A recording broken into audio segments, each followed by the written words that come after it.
Olá, querido estudante, tudo bem com você? Eu sou a professora Vanessa e o meu sinal na comunidade surda é um prazer tê-lo aqui novamente. Bem-vindo ao projeto Aprender Além da Escola, um projeto do Centro de Mídias e Tecnologias Educacionais da CEMED Manaus.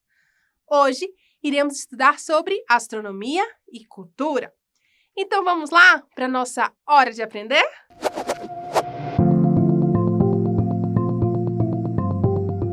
Você viu que o tema da aula de hoje é astronomia e cultura, não é? Mas você sabe o que é astronomia?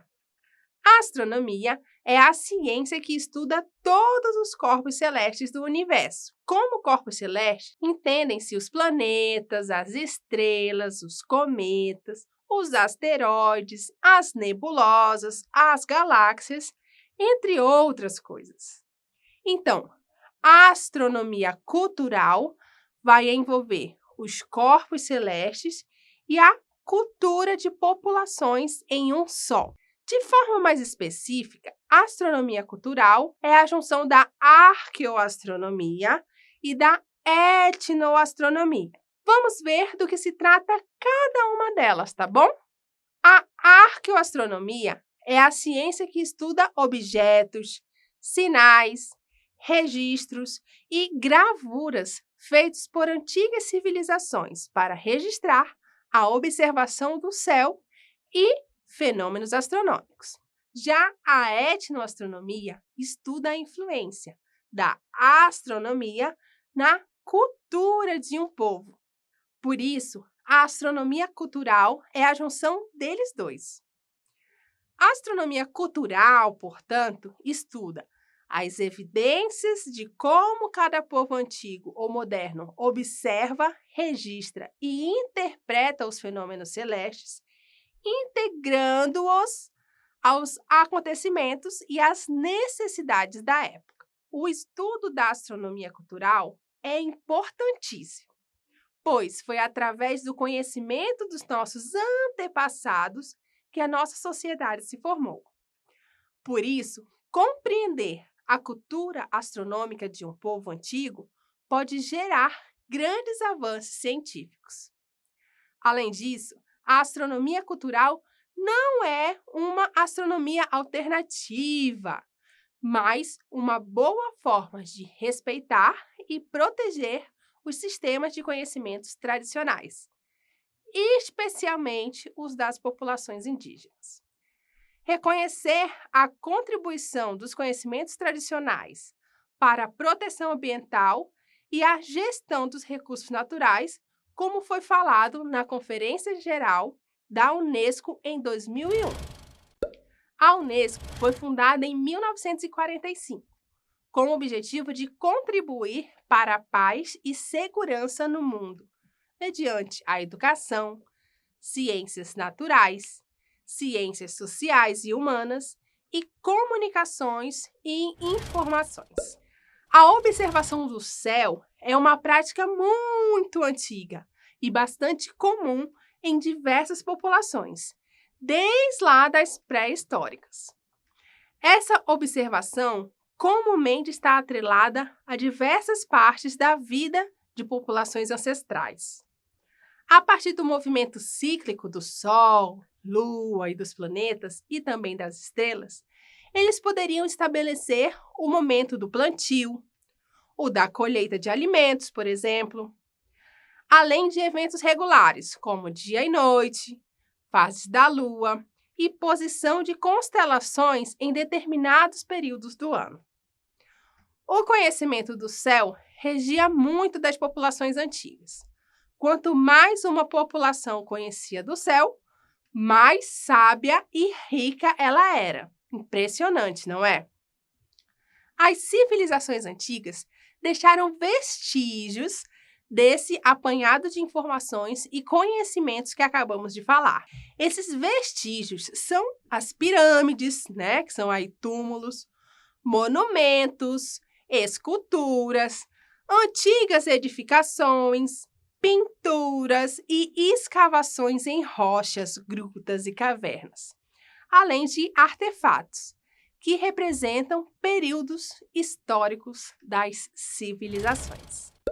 São esses vestígios, no caso de antigas civilizações, que a arqueoastronomia estuda. Esses vestígios estão alocados em sítios arqueológicos. Portanto, sítios arqueológicos são locais onde ficaram preservados testemunhos e evidências de atividades do passado histórico. Vamos a alguns exemplos desses vestígios? O Stonehenge é um monumento muito antigo que está localizado no sul da Inglaterra. Ele foi construído pelo povo celta há mais de 4.000 anos atrás. O objetivo era observar a presença de solstício e equinócio, e com isso auxiliar na agricultura. Solstício e equinócio são eventos astronômicos que assinalam o início de cada uma das 4 estações do ano. Os solstícios marcam o início do verão e do inverno, já os equinócios inauguram a primavera e o outono. Entretanto, um outro ramo de arqueoastrônomos sugerem que a disposição e formato das rochas eram utilizadas para visualizações de eclipses. O Stonehenge é muito importante para a astronomia cultural, pois, bem como as pirâmides do Egito, o estudo desses grupos de monumentos são as bases metodológicas das pesquisas atuais, relacionadas aí a sítios arqueológicos. Outro exemplo é a pirâmide Kukulcán, localizada no sítio arqueológico da civilização maia. Trata-se de uma pirâmide com 4 escadas, cada uma com 91 degraus, somando 364 degraus. Acima desses degraus, no topo da pirâmide, existe mais um degrau, como é possível observar, o que totaliza 365 degraus. 365 é a quantidade de dias de um ano de um calendário maia, o Aab. Interessante, não é? O Império Inca, localizado na América do Sul, possui diversos monumentos preservados até hoje. Um deles é o Relógio do Sol, localizado em Machu Picchu, no Peru. Este monumento representa o conhecimento astronômico inca na passagem de dias e estações do ano. Atualmente, existem diversos povos tradicionais que ainda mantêm parte de sua cultura preservada, como alguns indígenas. Bem como outros povos, eles possuem ou possuíam muitas lendas e mitos para a explicação de diversos fenômenos e ensinar seu povo, como a criação dos astros. Vamos conhecer algumas lendas do surgimento de alguns astros? Vamos iniciar pela lenda indígena Carajá. Segundo esta lenda de indígenas brasileiros, os primeiros indígenas eram imortais e viviam em grandes pedras. De um dos lados dessas pedras era possível observar a terra, que era escura. Um belo dia, estes indígenas decidiram explorar a terra. Durante a exploração, viram que os galhos das árvores envelheciam e morriam.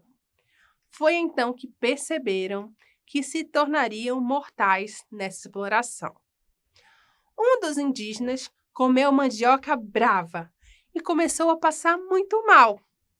Urubus começaram a rodeá-lo e o urubu-rei começou a bicá-lo. O indígena o segurou pelo pescoço e disse que só o soltaria se ele trouxesse os mais belos enfeites para iluminar a terra. O urubu-rei trouxe as estrelas, mas o indígena disse que, embora bonitas, não iluminariam a terra como ele queria. O urubu-rei trouxe então a lua e o indígena falou a mesma coisa. O animal foi e buscou o sol. Então, foi liberado pelo indígena. Assim surgiram sol, lua e estrelas para os indígenas brasileiros Carajá. Eu adoro lendas e mitos. E você? Vamos conhecer mais uma? Segundo o mito Barorô, inicialmente só existia a lua no céu noturno. Como a noite era muito escura, os meninos da tribo faziam muitas estripulias, né? Uma delas foi amarrar a ponta de uma longa corda em um beija-flor, para ele amarrá-la no ponto mais alto lá do céu. O objetivo era que eles pudessem subir por essa corda e observar ali o universo. Os meninos, então, subiram até o universo e receberam o castigo do universo de não poder mais voltar para a Terra. As mães procuraram os meninos e não os encontraram, mas encontraram a ponta da corda. Foi quando elas ficaram tão tristes que começaram a chorar de tanto desespero. Os meninos queriam muito ver as suas mães. Então, os seus olhos viraram estrelas para que eles pudessem ver suas mães, mesmo em noites que a lua não aparece. Contar lendas e mitos me lembram as histórias que contamos quando nos reunimos com os amigos e familiares. Você e a sua família também possuem esse hábito? Conhecer os mitos e lendas da região em que nós vivemos é preservar a nossa cultura. E por falar em estrelas, para os indígenas, as estrelas formam desenhos que refletem a realidade, como animais. Isso é bastante comum. Para os borongues, indígenas já extintos da Austrália, tudo que existe na Terra está no céu e pode, então, estar ali relacionado. Um exemplo é a constelação de Tingau, ou de Emo, atual constelação de Centauro, Escorpião e Lobo. Veja a constelação aí, a constelação de Emo. Quando a constelação de Emo aparecia no céu, em março, era o mesmo período em que a ave emo entrava em seu período fértil. A ave emo era muito importante para a alimentação dos borongues. Indígenas brasileiros também fazem essa relação. Os tupinambás têm no céu a constelação de Ema, que possui alguns astros da constelação de Cruzeiro do Sul e Escorpião. Para eles, quando a constelação de Ema surge no céu em junho, é o aviso de um momento ruim para ter filhos. Já deu para perceber que os indígenas possuem muitos mitos e lendas para contar as histórias do universo, da Terra e também de seu povo. Para eles, o céu é uma grande fonte de conhecimento. Os tupis guaranis possuem o mito de Jaci e Guaraci, que conta a história da criação do Sol e da Lua. Você já viu um eclipse? Sabe o que é? Observe um eclipse. Um eclipse é o alinhamento perfeito entre o Sol, a Lua e a Terra, de modo que o Sol pode ser encoberto, dando origem ao eclipse solar, ou a Lua pode ser encoberta, dando origem ao eclipse lunar. Para os povos antigos, o eclipse era sempre ligado a algo ruim que poderia acontecer. No caso dos mesopotâmios, os primeiros povos da humanidade, o eclipse era um anúncio da morte de alguém importante. Já para o povo maia, o eclipse era uma cobra que tentava comer o sol ou a lua. Os tupis guaranis acreditam que uma onça, representada pelas constelações de Escorpião e Touro, tentam pegar o Sol e sua irmã, a Lua. Por isso, em momentos que tem eclipses, os tupi-guaranis fazem muito barulho para afastar a onça. Estudos científicos atuais constatam que as constelações de Touro e Escorpião passam uma vez por mês pela Lua e uma vez por ano pelo Sol. Isso demonstra o conhecimento tupi-guarani a partir da observação. Você percebeu como esse conhecimento do céu é fundamental para a estruturação de cada povo?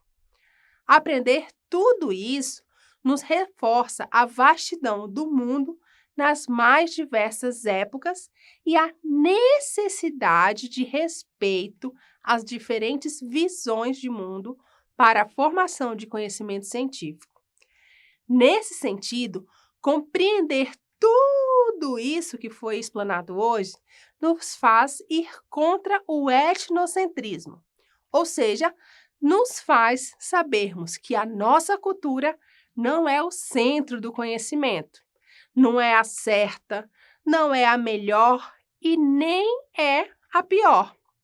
Pois quando se trata de diversidade cultural, não existe melhor nem pior, só existe o diferente.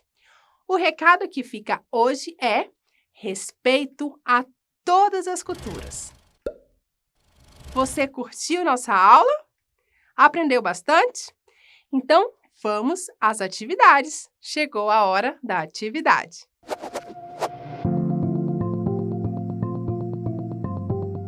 Atividade 1. Marque a alternativa abaixo que não indica uma das importâncias da astronomia cultural. Observe, é que não indica, ok? Temos aí as alternativas. Letra A.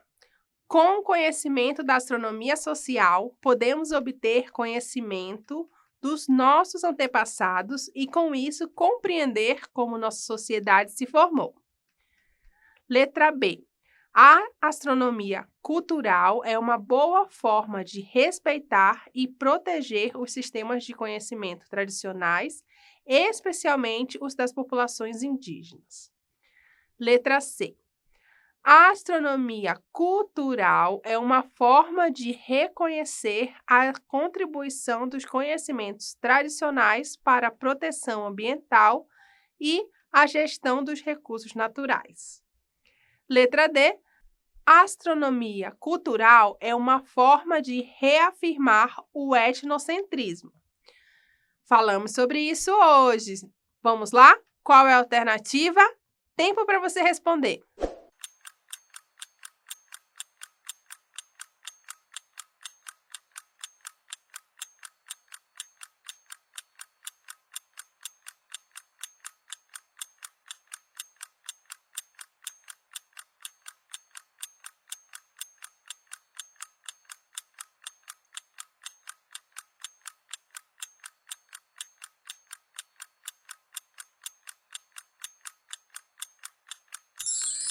A alternativa que você deve marcar é a letra D.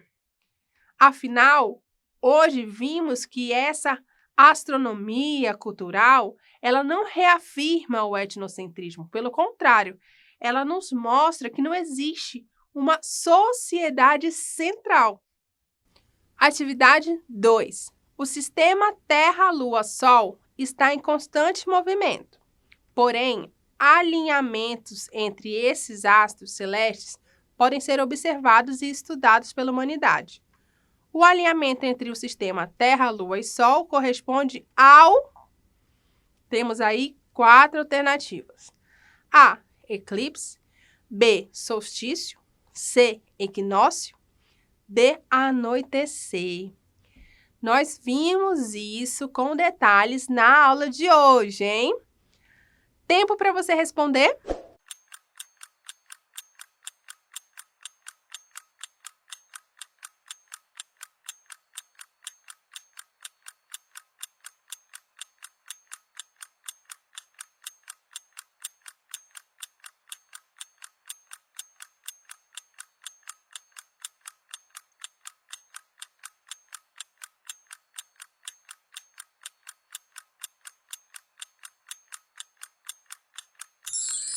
Então, o alinhamento entre Terra, Lua e Sol corresponde ao fenômeno que estudamos em detalhes hoje, como eu falei, que é justamente o eclipse.